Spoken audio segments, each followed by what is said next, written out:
Bonjour à tous, c'est une vidéo assez simple qui va vous donner 5 trucs et astuces sur la création de personnages. Ça va aller un peu plus en profondeur sur ce que j'ai fait l'autre jour de création de personnages et je vais insister sur du coup ces 5 points là et vous expliquer surtout comment les faire. Premier point, créer un personnage. C'est pas compliqué, je vous demande pas de venir avec une idée entièrement originale. Je sais très bien que dans la littérature, quasiment tout a été déjà fait, je vous demande pas de pomper un truc qui ne sort de nulle part, et qui n'a jamais été fait avant. Vous pouvez plagier. Comment est-ce que vous pouvez plagier Vous pouvez pas faire n'importe comment, il faut plagier de façon intelligente. Premièrement, ne plagiez pas un personnage complet. Plagiez un personnage, puis plagiez d'autres éléments de d'autres personnages et vous rassemblez le tout et vous en créez un nouveau. Cette idée là devrait vous permettre d'avoir du coup déjà une bonne base, mais si vous voulez pas que quelqu'un vous fasse la remarque que vous plagiez, et aussi si vous voulez leur épargner la douleur de voir leur personnage préféré faire un truc qu'ils n'auraient pas du tout fait, etc., etc., plagiez des ressources que personne ne connaît, aussi simplement que ça. Si vous êtes le seul à savoir cette ressource à la table, personne ne vous fera suer en sachant que c'est plagié parce que personne ne se rendra compte du fait que c'est plagié. Je fais ça régulièrement avec mes PNJ, où parfois je prends des PNJ entiers qui sont littéralement des personnages venant de ressources que je sais qu'aucun d'entre vous ne connaît. Et du coup je peux prendre le personnage et personne ne m'a fait suer en me disant que c'est plagié et que j'ai fait aucune preuve d'imagination et que le personnage n'a rien à voir là ou que le personnage n'arriverait pas dans cette situation comme ça. Quand ce sont des personnages un peu plus importants, en général je fais plus d'efforts et dans ce cas je fais ce que je vous ai dit, à savoir le mélanger avec d'autres éléments pour en créer un personnage nouveau entre guillemets et du coup plus intéressant. Ensuite la partie 2, les objectifs, je vais essayer d'aller très rapidement, normalement c'est une partie qui me prend un peu de temps donc je vais essayer de faire ça rapidement. Vous devez fixer un but, et un but de JDR c'est pas n'importe quoi, c'est un but qui n'est pas atteignable immédiatement. L'aventure va vous aider à avancer vers ce but. À droite, vous avez donc ces petites vignettes qui devraient vous montrer des types de conflits. Alors pourquoi je parle de conflits, de buts, etc. En général, tout simplement parce que gagner dans un conflit représente un but en soi. Et c'est une excellente base pour n'importe quel but que vous pouvez vous fixer.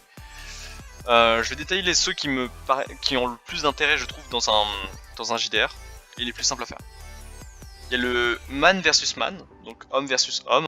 Eh bien c'est pas compliqué, hein, c'est une histoire de revanche, une histoire de vengeance, ou simplement un conflit d'intérêts qui va faire que deux hommes souhaitent s'affronter, et que vous faites partie évidemment d'un des deux hommes. C'est assez basique, et donc si jamais vous n'avez pas envie de chercher loin, mettez-vous un rival et ça fera l'affaire. Par contre, pourquoi est-ce que vous pouvez pas affronter votre rival immédiatement, hein? N'oubliez pas ce que je l'ai dit avant. Votre but n'est pas atteignable immédiatement et l'aventure devrait vous rapprocher de ce but. Si jamais votre but ne fait pas ça, c'est que c'est pas un bon but de JDR. Vous voyez ce que je veux dire? Ça peut être un but normal, mais pour un JDR c'est pas adapté. L'homme versus le dieu, c'est le plus simple pour les JDR, c'est littéralement il y a une divinité qui vous a énervé ou vous avez énervé une divinité, à voir. Et du coup vous êtes en conflit avec cette divinité, donc il va falloir résoudre ce conflit d'une façon ou d'une autre. Là pour le coup c'est assez simple dans le JDR parce que c'est assez logique. Pourquoi est-ce que vous pouvez pas atteindre immédiatement ce but et en quoi l'aventure vous approche de ce but, parce que plus vous serez puissant, plus vous aurez de chances d'avoir une chance face à ce dieu. Donc voilà. Ensuite, l'homme versus la société ou l'homme versus le groupe. Donc ça, ce sont des sujets qui sont plus modernes, qui nécessitent en général un peu plus de mental, qui sont un peu plus moral. Moi j'aime bien tous ceux qui sont dans Modern, je les aime bien, ils sont très adaptés en JDR. Premièrement, donc l'homme versus le groupe, l'homme versus la société. Vous souhaitez changer une société de l'intérieur ou de l'extérieur de façon violente, hein. Donc par exemple, j'en sais rien, vous voulez retirer tous les dirigeants corrompus du système ou quelque chose comme ça. C'est un exemple. Mais vous voyez l'idée. Vous voulez faire changer un groupe, vous pouvez pas, s'il vous plaît, commencez pas à parler de génocide, hein, l'idée c'est changer le groupe, pas le tuer entièrement, hein, s'il vous plaît. L'homme versus lui-même, ça nécessite un peu plus de cerveau là, parce qu'il va falloir vraiment se creuser les méninges pour créer un conflit intérieur, du coup, mais qui ne puisse pas être réglé immédiatement, et que l'aventure va vous faire progresser. J'aurai quelques exemples dans la vidéo qui va suivre avec les concepts de personnages. J'y ferai référence à ce conflit-là. Vous verrez comment est-ce qu'on peut faire un conflit intérieur qui va permettre qui va quand même bien rentrer dans une aventure. L'homme contre pas de dieu, c'est assez basique. En gros, c'est pourquoi est-ce que les dieux n'ont pas aidé votre personnage dans son truc. C'est typiquement, je sais plus comment il s'appelle, l'œuvre où c'est tout va pour le mieux dans le meilleur des mondes, où les gens se plaignent que les dieux les ont abandonnés. Voilà, l'homme versus la technologie, j'ai pas besoin d'expliquer, c'est un truc qui est très connu, vous l'avez vu partout en cinéma, etc. Bref. L'homme versus la réalité, je veux pas en entendre parler, on est en JDR, c'est trop chiant à adapter de faire que votre personnage casse le 4ème mur. Genre c'est insupportable. Et l'homme versus l'auteur, si on considère que le MJ c'est l'auteur, vous voulez vraiment tenter de proposer votre personnage là contre moi? Je vous attends. Ensuite on part au tips 3, les contrastes. Premièrement, c'est compliqué. J'ai conscience que les contrastes c'est vraiment... Je crois que c'est la partie la plus compliquée à avoir dans les personnages, mais c'est aussi la partie essentielle. C'est comment est-ce que vous allez donner de la profondeur à vos personnages. La profondeur vient des contrastes, il n'y a pas de question possible là-dessus. Comment est-ce que vous pouvez faire ça? C'est le mais. Pour faire simple, votre personnage, vous le définissez par il est comme ça, mais aussi comme ça. Attention à ne pas donner que des avantages, parce que sinon ça va se confondre en une espèce d'amalgame qui sera juste il est très fort, ou en gros il est bien. Vous voyez l'idée? Ça va être cette espèce d'alternance de couches claires et sombres qui vont faire que ça va donner de la profondeur à votre personnage. C'est comme un tableau, d'accord? Il faut du clair et du foncé. Il faut pas non plus du tout gris. Donc il faut des parties bien votre personnage, des défauts qui seront ces parties sombres, pour faire valoir aussi les avantages de votre personnage. Il y a plein d'exemples comme ça, hein. Mais typiquement, si je vous dis juste le personnage il fait confiance à personne. Alors déjà c'est chiant parce que en termes de JDR, ça veut dire que vous vous éloignez du groupe et moi ça va me saouler. Alors comment est-ce que vous pouvez faire pour concilier et donner de la profondeur à votre personnage, parce que si votre personnage est entièrement défini par il fait confiance à personne, c'est un peu triste, hein. Donc comment est-ce qu'on fait pour modifier ça? Eh bien on dit il fait confiance à personne mais il y travaille. Mais il fait plein d'efforts pour ça. Il sait que c'est pas normal qu'il fasse aussi peu confiance, et du coup il prend son courage à deux mains et il essaie de faire confiance aux gens. Et là vous avez un truc qui est déjà plutôt pas mal. Et plus vous allez ajouter des couches comme ça, de différences, de points, et c'est un peu l'idée que j'avais avec toutes ces questions, cette liste à remplir, c'est il faut créer ces couches qui se superposent pour créer de la profondeur à votre personnage.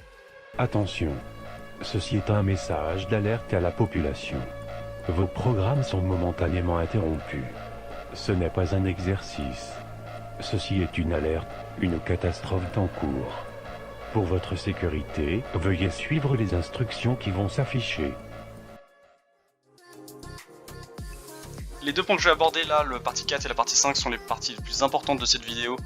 Ça risque d'être pas super agréable à entendre, mais s'il vous plaît, restez avec moi, c'est méga important, c'est des trucs, c'est pas normal que j'ai encore des problèmes avec ça aujourd'hui. Premièrement, le power level. Il y a 3/4 trucs que je n'autorise pas dans une backstory. On peut les résumer en un seul mot, la puissance. Votre personnage est level 1. C'est un nouveau-né, il connaît rien à la vie. Tout ce qui est avantage du style, des super pouvoirs, des super artefacts, /armes, /armure, /objets, etc. magiques très puissants, tout ce qui est connexion puissante ou genre de choses, ça ne passe pas, d'accord, dans une backstory. Je m'explique. Premièrement, je peux pas vous donner ce genre d'avantage pour vous, à savoir, si je vous donne ça, vous avez plus la marge de progression. Vous pouvez plus progresser parce que vous êtes déjà tout dès le début, ou presque. Vous comprenez? Donc voilà, l'idée c'est que vous allez pouvoir évoluer, mais seulement si vous ne commencez pas de super haut. Si vous faites déjà un perfect, bah vous pouvez pas faire mieux que perfect après. Donc ça veut dire que ce que vous êtes déjà là, bah vous aurez du mal à avoir mieux. Et donc moi ça va me faire chier en tant que MJ, et vous, ça va sans doute vous ennuyer aussi au bout d'un certain temps. Donc pas d'artefact genre Excalibur qui vous donne, pas de stage d'armes ou de trucs illimités, d'accord? Pas de relations unilatérales qui vous aideront sans condition. Pas de connexions qui sont trop puissantes, style Lucifer en enfer qui vous renvoie sur la terre. C'est trim. Je vous jure, c'était improvisé. Mais en gros, si vous avez un mec extrêmement puissant dans vos contacts qui va vous aider sans poser de questions, sans demander de contrepartie, ça passera pas non plus. Et pareil, si c'est un pouvoir trop puissant, ça ne passera pas. Donc qu'est-ce qui se passe? Comment est-ce que je fais pour déterminer qu'est-ce que j'autorise comme petits avantages dans une backstory? Parce que j'en autorise certains. Comment est-ce que vous le déterminer? C'est avec le cinquième point, pardon, le groupe. C'est simple. Est-ce que votre personnage, avec le groupe, vous voulez comparer en fait, c'est pas compliqué. Mettez-vous à la place des autres joueurs, vérifiez si votre personnage il est broken. Si vous prenez un personnage normal, et quand je dis normal c'est sans avantage, est-ce que ça casse le jeu? Parce que si vous... Je vous garantis, hein, ça se voit direct. Si vous avez un stash illimité d'artefacts, et que du coup votre mec il est blingé, goldé, habillé en or de la tête aux pieds, croyez-moi, ça va sentir au vis-à-vis des autres joueurs. Si votre personnage il a Excalibur et qu'il one-shot tous les monstres qui est en face de lui, pareil, ça va se sentir. Vous devez laisser de la place au reste du groupe. Vous êtes sur un seuil d'égalité avec le groupe. Si jamais vous sortez du rang de trop, je vais vous bonker là comme ça pour vous remettre dans le rang. Et c'est pas agréable pour vous, c'est pas agréable pour moi, et c'est pour ça que j'insiste ici et maintenant sur l'idée de groupe. Vous êtes un uni, ok? Je veux pas de trucs qui vous essayent de vous faire sortir du rang d'une façon ou d'une autre. Et je sais que c'est pas forcément conscient, c'est pas forcément votre but de devenir meilleur que les autres. Certains d'entre vous me diront probablement qu'ils sont d'accord avec l'idée que les autres aient aussi des avantages. Le problème c'est que c'est extrêmement difficile à équilibrer. Les quelques avantages que j'autorise et qui ne sont pas forcément... que j'essaye d'équilibrer seront déjà précisés dans les règles du jeu. Si vous demandez quelque chose en plus, il va falloir être très intelligent sur la manière dont vous voulez faire. Et il va falloir une excellente justification sur pourquoi est-ce que je vous autoriserai ça. J'espère vraiment que cette vidéo n'a pas été trop longue. Pour faire le résumé, des 5 tips. Premièrement, vous pouvez plagier, d'accord? Mais faites ça de façon intelligente et de façon pas obvious pour les autres joueurs. Étape 2, vous voulez fixer un but qui ne soit pas atteignable immédiatement à votre personnage. La manière la plus simple de décider d'un but, c'est de créer un conflit avec votre personnage. 3. La profondeur que j'aimerais que vous apportiez à vos personnages vient des contradictions, des petits détails et des couches de détails que vous allez mettre à votre personnage. 4.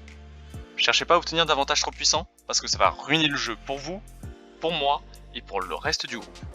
Donc c'est un no, direct. Je vous renverrai à la case création de personnage si jamais vous vous pointez avec un truc comme ça. Partie 5. Faites passer le groupe avant le reste. C'est pas seulement in-game, c'est aussi lors de la création de votre personnage. Ce n'est pas normal parce que si vous essayez de devenir meilleur que le reste du groupe, vous devez être sur un seuil d'égalité. Alors certes, je sais très bien que tout le monde n'utilisera pas de la même manière ce seuil d'égalité, mais vous avez les mêmes avantages et les mêmes inconvénients au début du jeu. Tout le monde a la même enseigne. Voilà, cette vidéo a été assez difficile à faire pour plusieurs raisons techniques, donc j'apprécierais si jamais vous pouviez dire si elle vous a plu, si elle vous a aidé. Voilà. Et puis voilà, du coup, j'espère que vous avez regardé cette vidéo jusqu'à la fin et que vous avez trouvé les informations qu'il vous fallait. Allez, salut à tout le monde. À la prochaine, j'ai une autre vidéo qui arrive. Abonnez-vous. Excusez-moi. Non mais sérieusement, abonnez-vous, je vais sortir une vidéo qui pourra aussi aider ceux qui ont un peu de problème d'imagination parce que je vais proposer des concepts de personnages qui sont libres d'utilisation pour vous, que vous pourrez littéralement juste prendre et improviser dessus. Voilà. Allez, à la prochaine vidéo.